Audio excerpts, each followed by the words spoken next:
तो मूवी की स्टार्टिंग होती है एक्वामैन से, जहाँ पर हम ये देखते हैं कि अब एक्वामैन की लाइफ के अंदर काफी चेंजेस आ चुके हैं। वो अटलांटिस का राजा बन चुका है, उसकी मीरा से शादी हो चुकी है और अब उन दोनों का एक बेटा भी है। और बड़ी बात तो ये है कि एक्वामैन के बेटे के अंदर भी सेम वैसी पावर्स है जैसी कि एक्वामैन के पास है। और एक्वामैन यानी कि आर्थर करी का बेटा पैदा होने के साथ ही मछलियों से बातें कर सकता है। और यहाँ हम ये भी देखते हैं कि आर्थर अपनी फैमिली को संभालने के साथ साथ अटलांटिस को भी बहुत ही अच्छे से मैनेज करता है। इसके बाद ही कहानी शिफ्ट होती है और हमें इस मूवी का विलन दिखाया जाता है, जो कि होता है ब्लैक मांटा। और जैसा कि हम सबको पता है कि एक्वामैन 1 के अंदर ब्लैक मांटा के फादर की डेथ हो गई थी और वो अपने फादर की मौत का जिम्मेदार हमेशा से ही आर्थर को मानता है। और इसीलिए इस मूवी के अंदर भी वो आर्थर से बदला लेने के बारे में सोचता रहता है और नए नए तरीके सोचता रहता है ताकि वो आर्थर और उसकी फैमिली को मार सके। यहीं पर ही वो अपना सूट भी तैयार कर रहा होता है और इस बात का भी वेट कर रहा होता है कि जल्दी से उसका सूट भी तैयार हो जाए ताकि वो आर्थर से फिर से लड़ सके। इसके बाद ही सीन फिर से शिफ्ट होता है और हमें मूवी के अंदर एक साइंटिस्ट दिखता है। इसका नाम होता है डॉक्टर स्टीफन शेन, जो कि बेसिकली एक मरीन साइंटिस्ट होता है और उसे अटलांटिस के बारे में भी पता होता है। डॉक्टर स्टीफन शेन अटलांटिस के ऊपर रिसर्च कर रहा होता है और वो ये कोशिश कर रहा होता है कि वो किसी तरह से अटलांटिस को ढूंढकर वहां जा सके ताकि वो पूरी दुनिया को ये दिखा सके कि अटलांटिस जैसी दुनिया सच में एग्जिस्ट करती है। अटलांटिस के अपने इसी रिसर्च को लेकर डॉक्टर स्टीफन शेन एक बार अंटार्कटिका जाते हैं और वहां की बर्फों में कुछ ढूंढ रहे होते हैं। लेकिन उसी टाइम पर हम ये देखते हैं कि उनके ऊपर एक ऑक्टोपस जैसा मॉन्स्टर अटैक कर देता है और इसीलिए डॉक्टर स्टीफन वहां पर अपने साथी के साथ फंस जाते हैं। बट तभी वो अपने बाकी दोस्तों को सिग्नल भेजते हैं, जिस सिग्नल की वजह से वहां पर उनका साथी ब्लैक मांटा आ जाता है। यहाँ पर आने के बाद ब्लैक मांटा डॉक्टर स्टीफन और उनके दोस्त की जान तो बचा लेता है, लेकिन वो खुद में वहां पर और भी रिसर्च करने लगता है, जिसके लिए वो बर्फ के और नीचे जाता है। और जब वो और डीप जाता है तब उसे वहां पर टूटा हुआ एक ब्लैक कलर का ट्राइडेंट दिखता है। ब्लैक मांटा जैसे उस ट्राइडेंट को उठाता है और उस टूटे हुए ट्राइडेंट को जोड़ता है, वैसे ही उसे उस ट्राइडेंट का असली मालिक दिखता है, जो कि होता है कोडेक्स। और वो ब्लैक मांटा की मेमोरीज के अंदर उससे कहता है कि मेरे ट्राइडेंट को वील्ड करने के बाद तुम बहुत पावरफुल बन जाओगे और साथ ही तुम अपने दुश्मन एक्वामैन से बदला भी ले पाओगे और तुम वो सब कुछ कर पाओगे जो तुम चाहते हो। इसके बाद ही हमें पता लगता है कि दुनिया की सिचुएशन काफी खराब हो चुकी है। वर्ल्ड के अंदर ग्लोबल वार्मिंग बढ़ता जा रहा है, जिस वजह से आए दिन सुनामीज या फिर फ्लड्स आते रहते हैं। इस वजह से ओशन के अंदर भी काफी प्रॉब्लम्स आ रही हैं, क्योंकि इन सब चीजों की वजह से ओशियंस के बहुत सारे क्रीचर्स भी धीरे धीरे करके मरते जा रहे हैं। और इसी चीज को लेकर अटलांटिस वालों ने एक मीटिंग रखी है, जिस मीटिंग के अंदर आर्थर करी भी होता है। अटलांटिस के काउंसिल्स की मीटिंग के अंदर आर्थर ये प्रस्ताव रखता है कि उन्हें मिलकर बाहरी दुनिया वालों से बात करनी चाहिए और अपनी एडवांस टेक्नोलॉजीज को यूएन के साथ शेयर करनी चाहिए ताकि बाहरी दुनिया भी तरक्की कर सके एंड देन वो इन सारी दिक्कतों को दूर कर सके। लेकिन एज ऑफ कोर्स अटलांटिस के काउंसिल मेंबर्स इस बात से एग्री नहीं करते और वो आर्थर को ये बोलकर मना कर देते हैं कि अपनी टेक्नोलॉजी को बाहरी दुनिया के साथ शेयर करने से सिर्फ और सिर्फ मुसीबतें बढ़ेंगी। इसके अगले सीन के अंदर हम सभी ब्लैक मांटा को देखते हैं, जिसका जोड़ा पूरी तरह से तैयार हो चुका है और अब वो ये चाह रहा है कि वो किसी तरह से अटलांटिस में घुसकर वहां से ऑरिकैल्कम को चुरा ले। अब यहीं पर मैं आप सबको बता दूं कि ऑरिकैल्कम बेसिकली अटलांटिस के किंगडम में पाए जाने वाला एक ऐसा सब्सटेंस है जो कि फ्यूल की तरह वर्क करता है और इसके साथ ही इसके अलावा भी ऑरिकैल्कम के बहुत से फायदे हैं। ऑरिकैल्कम को पाने के लिए ब्लैक मांटा अपनी टीम के साथ मिलकर अटलांटिस में घुस जाता है और वहां पर हमले कर देता है। ब्लैक मांटा के अटैक को देखकर मेरा उसके पास जाती है, लेकिन क्योंकि ब्लैक मांटा अपने सूट में रहकर काफी पावरफुल हो चुका था, इसीलिए वो मेरा को घायल कर देता है। ब्लैक मांटा के अटैक की वजह से मेरा बेहोश हो जाती है, लेकिन फिर इसके बाद ब्लैक मांटा जैसे मेरा के ऊपर और कोई हमला कर पाता कि उससे पहले वहां पर आर्थर आ जाता है, जिसके बाद ब्लैक मांटा और आर्थर दोनों की फाइट हो जाती है। लेकिन फिर यहीं पर ब्लैक मांटा को उसकी टीम सिग्नल भेजती है, जिससे कि उसे पता लग जाता है कि उसकी टीम ने ऑरिकैल्कम चुरा लिया है और इसीलिए वो यहाँ से जा सकता है। इसके बाद ही ब्लैक मांटा वहां से सक्सेसफुली निकलकर भाग जाता है। ब्लैक मांटा के वहां से निकल जाने के बाद हम ये देखते हैं कि मेरा की हालत काफी खराब हो चुकी है और इसीलिए मेरा और एक्वामैन के पास मेरा के फादर नीरियस और एक्वामैन की मदर भी आई है। एक्वामैन की मदर एक्वामैन से कहती है कि ये बात काफी सोचने वाली है और अगर सही में ब्लैक मांटा अटलांटिस के अंदर ऑरिकैल्कम लेने आया था तो फिर तो यकीनन कुछ बुरा होने वाला है। बट फिर यही सुनकर एक्वामैन यानी कि आर्थर करी अपनी मदर से कहता है कि उसे इस मामले में ऑर्म की मदद चाहिए होगी। ऑर्म यानी कि आर्थर का छोटा भाई, और ऐसा इसीलिए क्योंकि इस पर आर्थर जवाब देता है कि ऑर्म अटलांटिस के साथ साथ ऑरिकैल्कम के बारे में भी बहुत कुछ जानता है और इनके अलावा उसे अटलांटिस की हिस्ट्री के बारे में भी बहुत कुछ पता है। बट ये सब सुनने के बाद आर्थर की मदर उससे कहती है कि ऑर्म फिशरमैन किंगडम के जेल के अंदर कैद है, सो इसीलिए वो यहाँ पर कैसे आ सकता है। बट फिर ये सुनने के बाद आर्थर अपनी मदर से कहता है कि वो खुद ही उस जेल में जाएगा और अपने भाई ऑर्म को छुड़ा कर लाएगा। इसके बाद ही एक्वामैन ऐसी करता है, वो सीधा फिशरमैन किंगडम के जेल के अंदर जाता है और वहां पर जाकर ऑर्म को ढूंढ लेता है और फिर वो ऑर्म को लेकर वहां से बाहर आ जाता है। लेकिन बाहर आने के बाद ही हमें देखते हैं कि ऑर्म को फिशरमैन किंगडम के गार्ड्स घेर लेते हैं और साथ ही हम ये भी देखते हैं कि ऑर्म की हालत बहुत बुरी है, क्योंकि इस जेल के अंदर उसे ढंग से खाना पीना नहीं दिया जाता था, जिस वजह से उसका शरीर बहुत ही कमजोर हो चुका था। लेकिन ऊपर आने के बाद ही जैसे ऑर्म की बॉडी से पानी टच होता है, वैसे ही ओशन के वाटर की वजह से ऑर्म एक बार फिर से पहले की तरह हट्टा कट्टा हो जाता है और उसकी पावर्स पहले जैसी हो जाती है, जिसके बाद ऑर्म अकेला ही उन सारे गार्ड्स को पीट देता है और फिर वो दोनों भाई वहां से निकल जाते हैं। रास्ते में दोनों भाई आपस में बातें करते हैं, जहां पर वो दोनों ही एक दूसरे को अपनी लाइफ के बारे में बताते हैं। आर्थर ऑर्म से कहता है कि वो अटलांटिस का राजा बन बनकर थक चुका है और अब उसे इस काम में बोरियत महसूस होती है। बट ये सुनकर ऑर्म एक्वामैन से कहता है कि जिस राजा की गद्दी को पाने के लिए उसके पिता ने उसे बचपन से तैयार किया और उसने भी बचपन से कोशिश की ताकि वो राजा बन सके, उस अटलांटिस के राजा की गद्दी उसके पास है, यानी कि आर्थर के पास, लेकिन उसे इस गद्दी की कोई परवाह नहीं है। ये तो बहुत कमाल की बात है। लेकिन फिर इन सारी बातों के बाद वो दोनों भाई सीधा किंगफिश के पास जाते हैं, जहां पर जाकर वो दोनों उससे ब्लैक मांटा के बारे में पूछते हैं, जिस पर वो उनसे कहता है कि ब्लैक मांटा उन दोनों को पैसिफिक वोल्केनिक आइलैंड पर मिल सकता है, जो कि साउथ दिशा में है। उसकी बात सुनकर वो दोनों भाई सीधा उस वोल्केनिक आइलैंड पर जाते हैं। बट यहाँ आकर वो दोनों ये देखते हैं कि इस आइलैंड की पूरी दिशा ही बदल चुकी थी। ऐसा लग रहा था कि मानो यहाँ पर ऑरिकैल्कम को जलाकर उसका धुआं फैलाया जा रहा है और उसी धुएं की वजह से यहाँ के पेड़ पौधे इवन जानवर भी म्यूटेट हो चुके हैं, जिस वजह से उन सबका साइज बहुत ज्यादा बड़ा हो चुका है। यहाँ तक कि यहाँ के चूहे भी इतने बड़े हैं कि उनका साइज हाथी से भी बड़ा हो चुका है। इसके अगले सीन के अंदर हम सभी डॉक्टर स्टीफन को देखते हैं, जो कि इस टाइम पर ब्लैक मांटा की लोकेशन पर होता है। यहीं पर डॉक्टर स्टीफन कोडेक्स के टूटे हुए ट्राइडेंट को देखकर उसे अपने हाथों से पकड़ लेता है, लेकिन जैसे वो उसे अपने हाथों से पकड़ता है वैसे ही उसे भी अपने दिमाग के अंदर कोडेक्स दिखता है, जो कि उसे भी गलत करने के लिए इन्फ्लुएंस करने लगता है। लेकिन फिर तभी वहां पर ब्लैक मांटा आ जाता है और फिर वो उसके हाथ से ट्राइडेंट ले ले लेता है और फिर वो उससे कहता है कि तुम जानना चाहते थे ना डॉक्टर स्टीफन कि मेरा मकसद क्या है, तो मेरा मकसद ये है कि मैं आर्थर करी और उसके पूरे परिवार को खत्म कर दूं, और अगर ऐसा करने के लिए मुझे किसी शैतान से डील करनी पड़े तो मैं उसके लिए भी राजी हूँ। इसके बाद ही हमें देखते हैं कि ब्लैक मांटा की इस लोकेशन को ढूंढते हुए आर्थर और ऑर्म यहाँ पर आ जाते हैं, बट यहाँ पर आते ही उनकी मुलाकात डॉक्टर स्टीफन से होती है। डॉक्टर स्टीफन ये समझ जाता है कि आर्थर और ऑर्म दोनों ही अटलांटिस से आए हैं और इसीलिए वो दोनों को ये बता देता है कि ये ब्लैक मांटा और कैल्कम की मदद से आर्थर करी और अटलांटिस दोनों को ही बर्बाद करना चाहता है। इसके साथ ही वो आर्थर और ऑर्म को उस ब्लैक ट्राइडेंट के बारे में भी बताता है और उसे पकड़ने के बाद जैसी मेमोरीज दिखाई देती है उनके बारे में भी बताता है। लेकिन फिर इसी टाइम पर ब्लैक मांटा की टीम के मेंबर्स उन दोनों के ऊपर अटैक कर देते हैं, लेकिन ये दोनों भाई मिलकर उन सबका सामना कर लेते हैं। बट फिर तभी उनके सामने ब्लैक मांटा आता है, वो भी अपने प्रॉपर सूट के अंदर, और फिर वो इन दोनों से फाइट करता है। लेकिन फिर लड़ाई के दौरान ही आर्थर का भाई ऑन गलती से उस ब्लैक ट्राइडेंट को पकड़ लेता है, जिस वजह से उसे भी कोडेक्स की मेमोरीज आती हैं, जिस वजह से कुछ टाइम के लिए उसका लड़ाई से ध्यान हट जाता है। और फिर इसी बात का फायदा उठाकर ब्लैक मांटा ऑर्म के ऊपर अटैक कर देता है, जिससे कि ऑर्म काफी ज्यादा इंजर्ड हो जाता है। यहाँ पर ब्लैक मांटा इन दोनों के ऊपर ही काफी भारी पड़ता है, लेकिन जब ऐसा लगता है कि वो अकेला इन दोनों को मार देगा तभी अटलांटिस से वहाँ पर नीरियस आ जाता है, यानी कि आर्थर का ससुर, और वो यहाँ आकर इन दोनों की हेल्प कर देता है और फिर वो उन दोनों को वहाँ से निकाल कर भी ले जाता है। वहाँ से निकल जाने के बाद और एक सेफ जगह पर आने के बाद हम ये देखते हैं कि वहाँ पर आर्थर, ऑर्म, नीरियस, मेरा और आर्थर की मदर भी होती है। यहीं पर ऑर्म उन सभी को ब्लैक ट्राइडेंट के बारे में सब कुछ बताता है। वो सभी से कहता है कि अटलांटिस की खोज करने वाले एटलन थे, जो किंग एटलन अटलांटिस के पहले राजा बने, और उन्हीं महान किंग एटलन का ट्राइडेंट आर्थर के हाथों में है। लेकिन किंग एटलन का एक भाई भी था जिसका नाम था कोडेक्स, और ये ब्लैक ट्राइडेंट जो हमने देखा था वो उस कोडेक्स ने बनाया था। और जिस तरह से किंग एटलन अटलांटिस को रूल करते थे उसी तरह से कोडेक्स नेक्रेस नाम के किंगडम को रूल करता था, जो कि बिल्कुल ही एक डार्क किंगडम था। बट परेशानी तब शुरू हुई जब कोडेक्स ने अपना असली रूप दिखाया। असल में कोडेक्स अटलांटिस के कोरी कैल्कम को चुराकर उससे पावरफुल बनना चाहता था, और वो ऐसा कर भी रहा था। लेकिन उसके ऐसा करने की वजह से अटलांटिस और ओशियन के बहुत सारे क्रीचर्स मरते जा रहे थे, साथ ही साथ अटलांटिस के अंदर बीमारियां भी फैल रही थी। बट ये सब देखने के बाद किंग एटलन कोडेक्स के खिलाफ आता है और उसे ये सब रोकने के लिए कहता है। लेकिन इसके रिस्पॉन्स में कोडेक्स अपने बड़े भाई एटलन से ही बगावत कर लेता है, जिसके बाद उन दोनों के बीच में युद्ध होता है। उस युद्ध के अंदर किंग एटलन कोडेक्स को हराकर कैद कर देता है, और कोडेक्स अनंत काल के लिए कैद में रहे इसके लिए किंग एटलन ने अपने ब्लड का यूज किया था, जिस वजह से कोडेक्स एक मैजिकल कैद के अंदर है जहां से निकल पाना उसके लिए इम्पॉसिबल है। इसी के आगे ऑर्म सभी को ये भी बताता है कि अभी वो कोडेक्स ब्लैक मांटा के दिमाग में घुसा हुआ है और इसीलिए वो उसका इस्तेमाल करके खुद को आजाद करना चाहता है।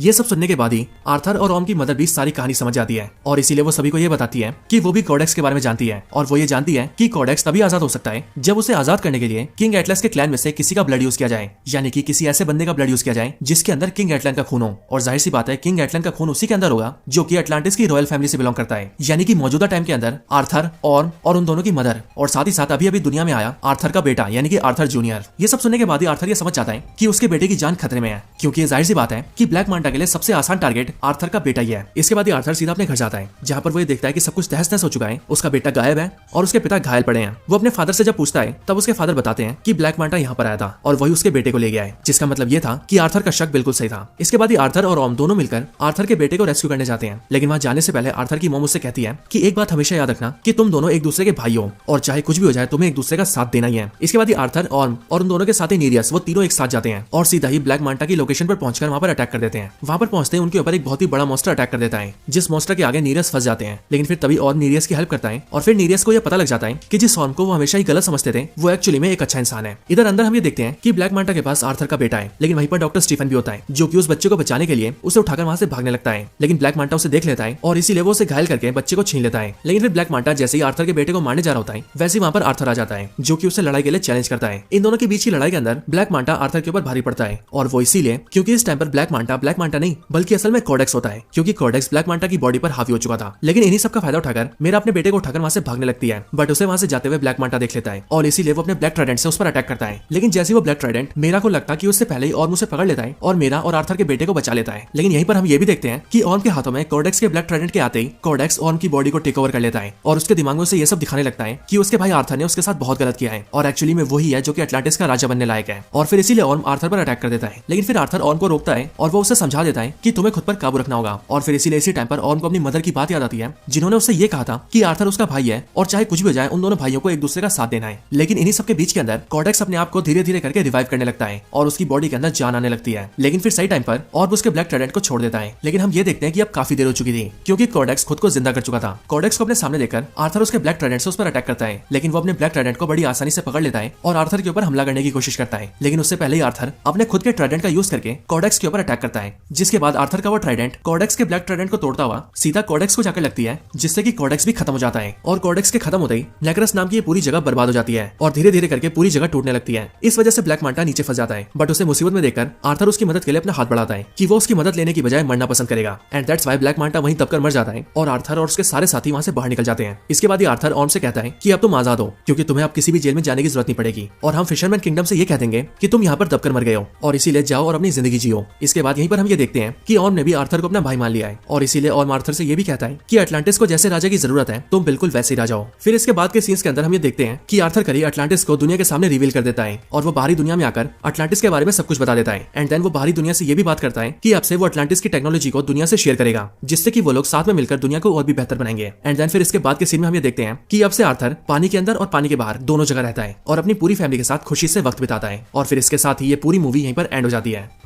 तो दोस्तों यही थी video Aquaman and the lost kingdom movie की स्टोरी के ऊपर। आप सभी को मूवी की स्टोरी और हमारी एक्सप्लेनेशन वीडियो कैसी लगी मुझे कमेंट्स के अंदर जरूर बताना। वीडियो पसंद आई हो तो इसे लाइक भी करना और दोस्तों के साथ शेयर भी करना। बाकी चैनल को सब्सक्राइब नहीं किया तो अभी कभी सब्सक्राइब भी कर लेना।